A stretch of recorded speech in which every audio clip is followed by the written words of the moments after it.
Fala, filhotes, vocês estão vivos? No vídeo agora nós vamos falar um pouquinho sobre filosofia e diálogo. Essa edição aqui da revista Síntese número 76 de 1997. Com artigos aqui do Henrique Cláudio Lima Vaz, Luiz Bica, Marcos Engano, Hermílio Santos, Rosilei C.M. Maia, Hermas Gonçalves Arana e Pedro G. Gomes. Nas filosofias da existência, o interesse pela questão da ipseidade sofre um deslocamento no que diz respeito ao âmbito de localização do pensamento, da epistemologia ou teoria do conhecimento para a ontologia. Elas abdicam daquela pretensão autofundante e absolutizante das modernas filosofias centradas na categoria do sujeito ou do eu. Na mais consistente sistemática dessas reflexões, ditas existenciais, em Heidegger, manifesta-se uma diferença entre a identidade, que supõe permanência ou substancialização, e a ipseidade, diferença esta que é uma diferença de modo de ser. Ao contrário do eu absolutamente certo acerca de si mesmo, o Dasein mantém consigo mesmo uma relação marcada principalmente por incerteza. Antes de ter em primeiro lugar a certeza do saber absoluto de si, o Dasein só toma ciência de si a partir de um jogo que nele se joga e é por ele sempre tacitamente admitido. O jogo de seu ser, jogo que se joga singularmente em cada um e por cada um, e que só se decide a cada passo, a cada momento. Este aspecto de ser a todo momento meu, a estrutural Gemeindkeit, ou de ser em tempo, significa que ninguém pode desempenhar o Dasein por algum outro ou em lugar de outro. É um jogo que se joga na primeira pessoa, sem que isso demande a construção de qualquer solipsismo filosófico. A ipseidade depende diretamente e imediatamente do Dasein, do ser aí, é que a cada momento somos numa dependência entre uma modalidade de autoapreensão e de uma maneira de ser no mundo. Neste ponto, um paralelismo poderia ser sugerido entre ipseidade e Dasein. O ser em si, e entre a identidade fixante permanente e o ser simplesmente dado, a Vorhandenheit. Esta última categoria indica formalmente um modo de ser aludindo à mão hand, como aquilo que, neste modo, propriamente nada tem a fazer. Na Vorhandenheit, a mão não a maneja, não interfere, deixando os entes apenas ou simplesmente subsistir, literalmente diante, vor, da mão. Nas condições em que impera este modo, a suposição da subsistência ou permanência, identidade do ente, corresponde a uma inclinação do pensar para a fixidez, a qual se impõe na base do comportamento judicativo, predicativo. Em ser e tempo, a junção do Selbst e do Dasein expõe-se em sua tematização direta por uma sequência de parágrafos, sobretudo nos parágrafos 5º, 9º, 25º, 25º e 41º, atingindo uma culminância de mediação na estrutura existencial ou ontológica do cuidado do Sorge, no parágrafo 64. Gradualmente, ao longo desse espaço, é mostrado que o ser da ipseidade supõe a totalidade de um mundo, que é o horizonte de todo o seu fazer, sentir e pensar. O Selbst é essencialmente abertura para o mundo.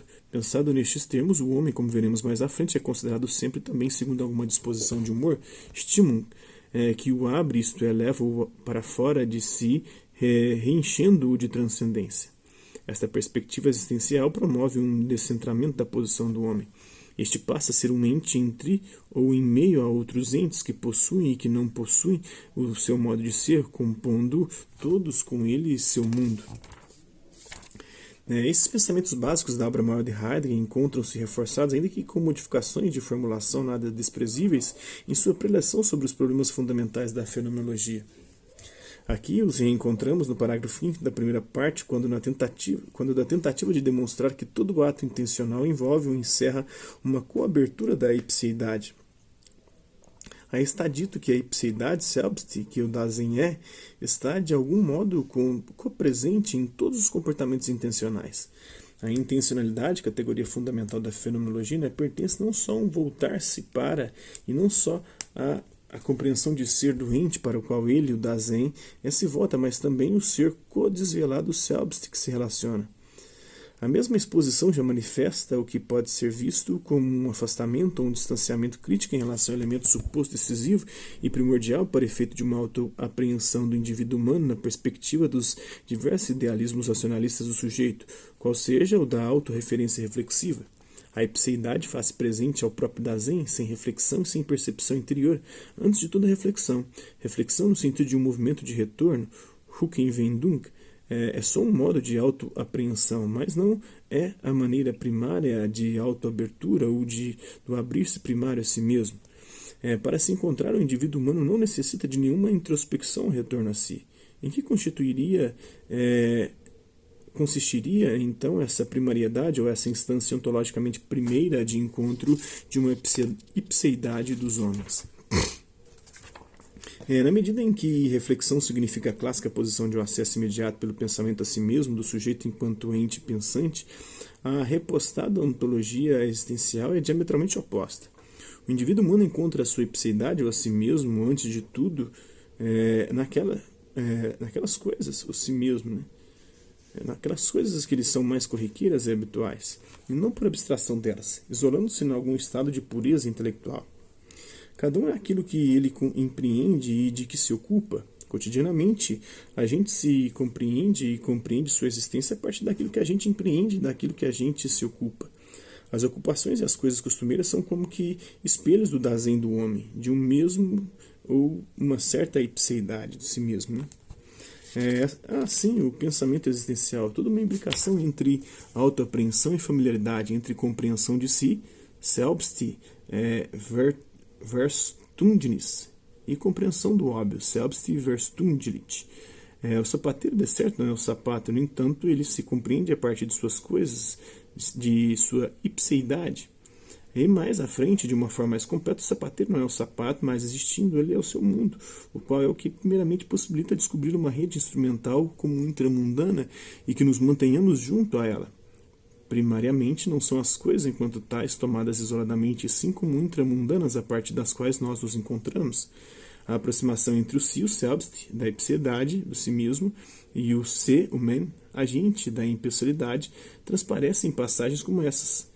Seu caráter instigante sugere uma exploração do aspecto genérico do si. A impessoalidade denuncia também uma dimensão de multiplicidade, permitindo um trânsito do individual ao universal. O si vale muitas vezes como um nós, onde aquele singular que o emprega converte-se de pronto em um coletivo anônimo, no qual, aliás, se respalda para algo que ele quer, diz ou pensa. Então, isso é um pouquinho desta obra, né? Na verdade, ipseidade, angústia e autenticidade em Heidegger, né? Espero que vocês tenham gostado do vídeo. Quem curtiu, dá um like, quem não curtiu, dá um dislike. Se interessar pelo conteúdo do canal, se inscrever, ativar o sininho e guardar os próximos vídeos e as próximas notificações. Deixe também seus comentários dizendo o que você está achando dos vídeos, sugestões de temas e assuntos para os próximos vídeos, para os vídeos posteriores. Colabore com o nosso canal, compartilhe os nossos vídeos e ajude-nos a chegar ao maior número de pessoas possíveis. Eu gostaria de agradecer aqui aos 507 inscritos no nosso canal, agradecer também aqueles que ficaram por conta de um conteúdo ou outro. Passam por aqui, deixando sua visualização, seu like, seu dislike, seus comentários. E aqueles que compartilham os nossos vídeos, compartilham o nosso canal, seja aqui nessa plataforma, no YouTube e em outras redes sociais. No mais, é isso aí.